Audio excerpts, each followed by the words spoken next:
Hello friends, उत्तरायण के आने वाले एपिसोड के अपडेट आपके लिए कराएं। एपिसोड जो है यहाँ पर शुरू होता है। वंश जो इच्छा से कहता है कि मैं अब तुम्हारी कोई बात नहीं सुनना चाहता और मैं उस लेटर के बारे में नहीं सुनना चाहता जो तुमने लिखा था। उसमें सिर्फ लिखा था उत्तरन उत्तरन उत्तरन, और मैं उस बात को अब नहीं सुनना चाहता हूँ। तपस्या जो है शॉक्ड होकर उसको देख रही है और वो कहता है कि मुझे अभी तक उस लेटर का एक एक वर्ड याद है, और कहता है कि सबने मुझसे सच छुपाया। और वंश कहता है कि मुझे पता है कि सब मुझसे झूठ बोल रहे थे, और लेकिन फिर भी सच मैंने खुद ने ढूंढा, और मैं खुद वीर के कमरे में गया था और मैंने इच्छा और वीर की फ़ोटो जो है साथ में देखी। ये सुनकर सभी लोग जो पूरा परिवार शॉक्ड हो जाता है।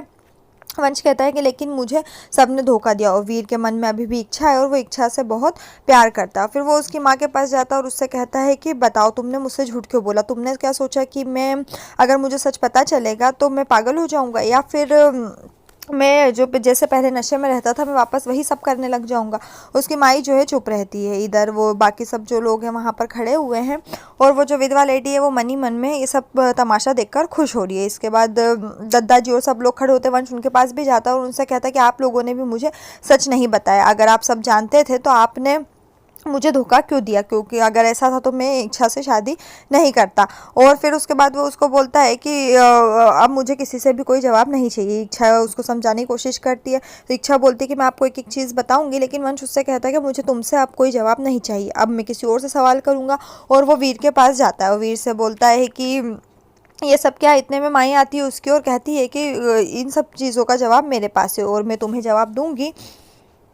और मायूस को कहती है कि ये सब धोखा देने के लिए मैंने कहा था, और मैं जानती हूँ कि सबको सच पता था, लेकिन तुम्हें किसी ने भी नहीं बताया। वंश कहता है हाँ, मुझे पता है कि तुमने किसी ने भी मुझे नहीं बताया, क्योंकि मैं, अगर मुझे बताते तो मैं परेशान हो जाता और मैं पागल हरकतें शुरू कर देता। माई कहती है कि हाँ, हमें यही लगा कि तुम टूट जाओगे अगर तुम्हें पता चलता, तो तुम इस सच को बर्दाश्त नहीं कर पाते। और फिर उसको बताती है कि वीर और इच्छा ही है जिसने सबसे ज़्यादा भरोसा रखा कि तुम ठीक हो जाओगे। बोले तुम्हें पता भी नहीं था, मैं खुद तुम्हारे नशे की हालत में तुम्हें कमरे में बंद करके चली जाती थी, लेकिन एक वही आदमी था जिसको भरोसा था कि तुम ठीक हो जाओगे, और वो था वीर। वंश जो चुपचाप उसकी माँ की बात सुनता है और कहता है कि किसी ने भी उम्मीद नहीं छोड़ी, इच्छा ने पूरा तुम्हारा ध्यान रखा और तुमको इस बीमारी से बाहर निकालने में मदद करी। इच्छा और वीर वहीं पर खड़े रहते और कहते तुम इस पर इल्ज़ाम लगा रहे हो, और तुम्हें क्या लगता है कि वीर और इच्छा ने तुम्हें धोखा दिया है?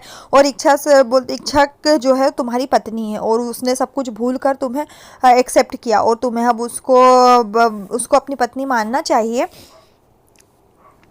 और उसकी माँ बोलती है कि उस जो दर्दनाक ज़िंदगी थी उससे इच्छा और वीर ने ही तुम्हें बाहर निकाला, बस वो दोनों जो थे जो तुम्हें ठीक करने के लिए सहम थे, नहीं तो हम सबको उम्मीद नहीं थी कि तुम कभी ठीक हो पाओगे। इतने में दादाजी जो है वंश के पास आते हैं और वो भी कहते हैं कि तुम्हें इतनी अच्छी पत्नी मिली कि जो तुम्हारा शुरू से अभी तक साथ दे रही है, और फिर भी तुम उन सब पुरानी चीज़ों को याद करके ऐसे कर रहे हो। इसके बाद बाकी जो लोग वहाँ पर खड़े रहते हैं और कहते कि तुम्हें शुक्र करना चाहिए इच्छा का और उसके परिवार का, ये सब तुम्हारी असलियत जानने के बाद भी उन्होंने तुमसे रिश्ता करा। पहले जो उनके पिता है उसने रिश्ते के लिए मना कर दिया था, लेकिन फिर दोबारा जब हमने बहुत ज़्यादा बात की तो उन्होंने इस रिश्ते के लिए हाँ की, और सिर्फ इसलिए हाँ की क्योंकि तुम इच्छा को पसंद करते थे और हम तुम्हारी वजह से रिश्ता लेकर गए। वहाँ पर सभी लोग सुन रहे होते हैं। वंश जो है उसको गुस्सा आ जाता है और वहाँ पर चाकू पड़ा रहता है। वंश जो है चाकू उठाता और अपना हाथ काट लेता और कहता है कि सबने मुझे धोखा दिया है और इच्छा ने भी मुझे धोखा दिया, और ऐसे करके वो अपना हाथ काट लेता है। इच्छा और वीर जो उसके पास आते हैं, लेकिन वंश जो है उन्हें पीछे हटने के लिए कहता है। इच्छा जो है कहती है कि मैं अपनी अम्मों की कसम खाकर बोलती हूँ कि मैंने तुम्हें अपने दिल से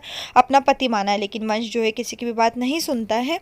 और इधर फिर दूसरी तरफ दिखाते हैं कि जो है अपने कमरे में बैठी होती है और आंखें बंद कर कर बैठी होती। इतने में उसके जो पिता है वो वहाँ पर आते हैं और वो रोने का नाटक करती है और उससे कहते हैं कि हम आपसे बहुत प्यार करते हैं। उसके पिता कहते हैं कि आपका भैया और आपने हमें बताया नहीं।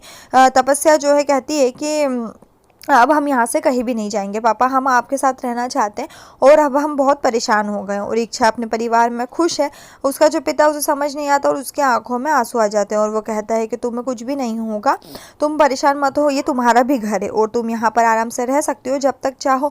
और फिर वो उससे कहता है कि आप रोना बंद करो और चलो बैठो। फिर वो उसको बिठाता है और उससे कहता है कि तुम खुद सोचो कि जो इंसान तुमसे प्यार नहीं करता वो तुम्हारे साथ पूरी ज़िंदगी कैसे गुजारेगा, और तुम्हें भी इस बात पर जोर देना चाहिए। लेकिन तपस्या जो है कहती है कि हाँ पापा आप सही कह रहे हो और मुझे इस बात को सोचना चाहिए, और अब मैं यहाँ से कहीं भी नहीं जाऊँगी और मैं अब हमेशा आपके साथ रहना चाहती हूँ, बस आप मुझे इस घर में जगह दे। उसका पिता कहता है कि ये घर हमेशा तुम्हारा ही और तुम्हें परेशान होने की ज़रूरत नहीं है, अगर तुम चाहो तो यहाँ रह सकते हो, और अगर तुम्हारा दिल करता है कि तुम अपने ससुराल जाना चाहो तो जब तुम्हारा मन करे तुम जा सकते हो। इतने में दामिनी जो है वहाँ पर आती है और तपस्या को रोते हुए देखती, कहती बेबी जी सब कुछ ठीक है ना, वहाँ पर ससुराल में ठीक है, मुझे पता चला कि आप यहाँ पर आई हैं इसलिए मैं आपसे मिलने आ गई, इच्छा ठीक है ना। इतने में तपस्या जो है पुराना जो सब हुआ, इच्छा ने जो थप्पड़ मारा था तपस्या को, वो सब बातें याद करती है और याद करते करते यहीं पर ये एपिसोड खत्म हो जाएगा। आने वाले एपिसोड के लिए हमारे साथ जुड़े रहें, चैनल को सब्सक्राइब करिए, साथ में बेल भी प्रेस करें।